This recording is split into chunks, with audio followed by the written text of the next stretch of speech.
A Whidbey Island family filed a federal lawsuit against the Snohomish County Sheriff and jail staff.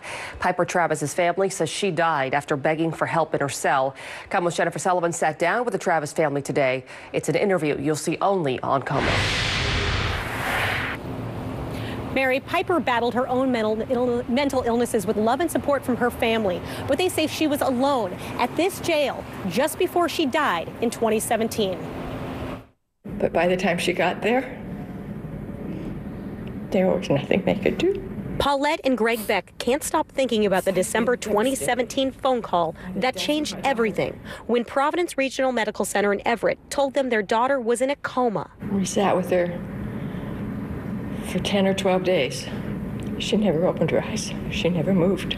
Piper, the child athlete that Paulette and Greg raised, died on December 27, 2017. Her family remembers her as a poet, a food bank volunteer, a woman who battled bipolar disorder. She had a hard life, but she knew she was loved. She knew she was accepted. She knew that her family would do anything for her. The last thing the Becks knew was Piper was at the Snohomish County Jail, awaiting trial on a misdemeanor charge. Paulette hadn't heard from her for days when the hospital called. Over the course of a year, the Becks and their daughter, Tamara Cash, say they've learned about Piper's final moments. This is a tragic death that was so preventable. On December 18th of last year, they filed a federal civil rights lawsuit against Snohomish County Sheriff Ty Trenary, jail officers, and nurses.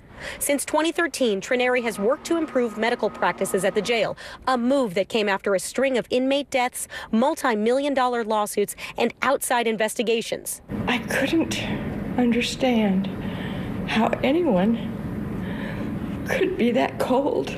The family says Piper was healthy when she was booked into the jail, but came down with meningitis. Her pleas for help from jail staff apparently fell on deaf ears. To let a person suffer.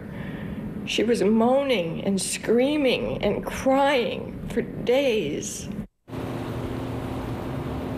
At 6, I'll be back with more on inmate deaths at this jail and the one repeated wish we've heard from families. Now, I did just hear back from the Snohomish County Sheriff's Office about this case. They declined to comment, saying the case is in court. In Everett, Jennifer Sullivan, KOMO News.